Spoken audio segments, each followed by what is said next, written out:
माननीय कोठारी जी, माननीय श्री राम तिवारी जी, मंच के सामने उपस्थित सभी समस्त महानुभावों, प्यारे भाइयों बहनों, पत्रकार साथियों, हमारे वेद पाठी पटुक बंधुओं, आपके सबके साथ सदा नेरा के शुभारंभ के संबंध में प्रारंभ में शिवशेखर जी ने बताया, हमारे कल्चर के हेड हैं और आपने सारी बातें रखने का संक्षेप में प्रयास किया। मैं भी इस बात से ही सहमत हूँ। हमारे लिए जल का क्या महत्व है, दुनिया आज जल की तरफ बढ़ती है तो ध्यान में आता है, जैसा कहा गया है तीसरा विश्व युद्ध जल से होगा, जल के लिए होगा। लेकिन हमारी संस्कृति हजारों लाखों साल पुरानी संस्कृति, इसकी एक एक परंपरा, एक एक तरह से इसको अगर हिस्से करके देखें तो हमारे तो देवी देवताओं की पूजा भी खगोली ग्रहों की, नवग्रह की पूजा से होती है। जल बिना संकल्प पूरा नहीं होता है। अपने यहाँ तो कितनी इसके संबंध में महत्ता है। और व्यक्तिगत जीवन में भी देखो तो आदमी के खाने से बगैर खाना खाए 30 दिन तक वो जिंदा रह सकता है, लेकिन बगैर जल के उसका जीवन उसके एकदम से बहुत थोड़ी अवस्था रहता है।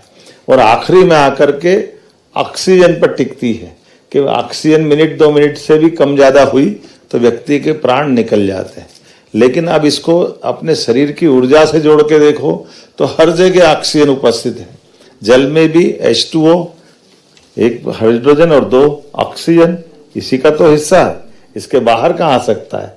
तो हम जल भी ले रहे हैं, लेकिन जल से ले क्या रहे हैं, जल से ऑक्सीजन ले रहे हैं। और ये परमात्मा की लीला है। ये गुब्बारा ऐसा है जिस गुब्बारे की हवा बाहर है और गुब्बारा अंदर है, क्या बोलेंगे इसको? ऐसा दुनिया में गुब्बारा पृथ्वी है जिसके बाहर हवा है और अंदर गुब्बारा हमारा सबका जीवन है। और लेकिन इसकी विशेषता ये कि हवा कहीं बिखरती नहीं है। जहां जहां पृथ्वी घूमती है हवा उसके चारों तरफ से मई मई घूमती रहती चारों तरफ से। और ये परमात्मा की लीला है।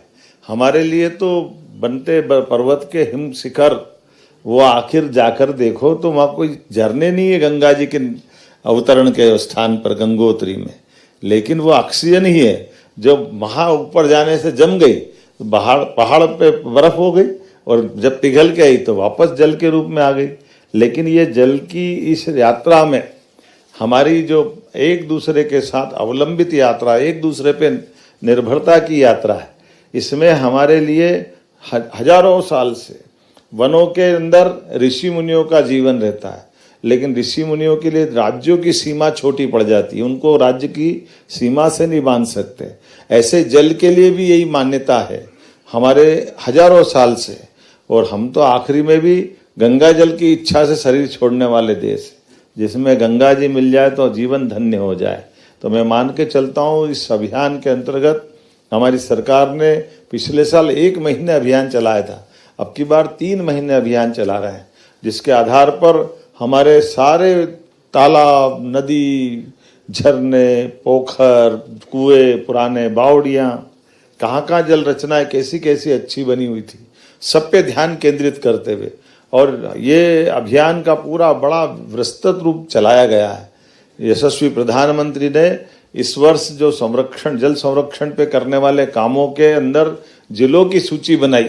मुझे इस बात की प्रसन्नता कि पहला जिला हमारा खंडवा आया है जल संरक्षण को लेकर के, यशस्वी प्रधानमंत्री के भारत सरकार के पैरामीटर के आधार पर।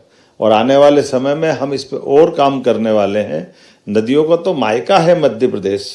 आप देखिए नदी के अंदर, जैसे मैंने कहा कि वो हिमखंड हो, ग्लेशियर हो, उनसे पिघल करके गंगा जी और यमुना जी की धारा दिखाई देती है। लेकिन एक बात कभी गौर करके देखना, गंगा जी की जो जलराशि है, जो उसकी विशालता है, उस विशालता में गंगा जी की जलराशि को कई गुना बढ़ाने के लिए अगर बिहार के पास सोन नदी नहीं मिले तो वो गंगा जी अधूरी हो जाएगी। और सोन नदी कहाँ से निकलती है? अमरकंटक से। नर्मदा जी के बिना राजस्थान, गुजरात और मध्य प्रदेश की जीवन की कल्पना करना आदि हो जाएगी। लेकिन हमारे यहाँ कोई ग्लेशियर नहीं है।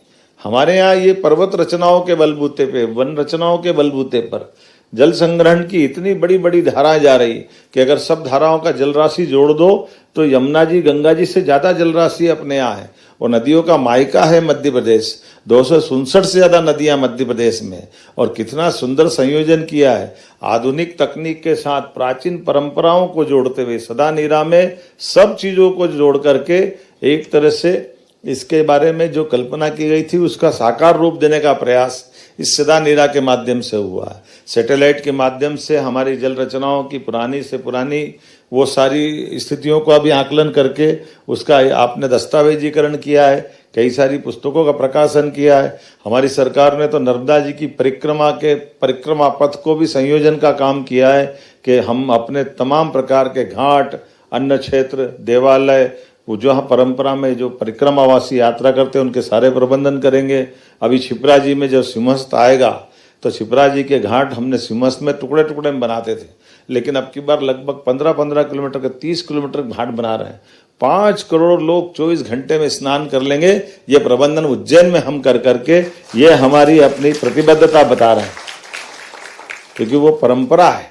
कभी आपका ध्यान जाता होगा कि नहाने की इच्छा क्यों होती है,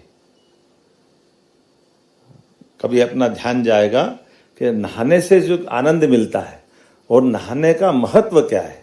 तो नहाने का महत्व, स्नान का महत्व हमारे आदि संबंध अपने उदय से जुड़ता है कि जब जल जीव जो उत्पन्न हुए वो जल जीव से निकलकर थलचल नभचर सब बने, तो हमारी उत्पत्ति के प्रारंभिक माता पिता जल से हैं। इसलिए हमको एक बार अपने माँ बाप के पास जो सुख आनंद मिलता है वो स्नान से मिलता, वो स्फूर्ति आती, आनंद आती है। इसलिए सब स्नान की इच्छा रखते हैं। इसलिए हमारे जीवन में ये जो हम 10 is equal to 10.5 at Kalyan Jewelers with every 10 grams.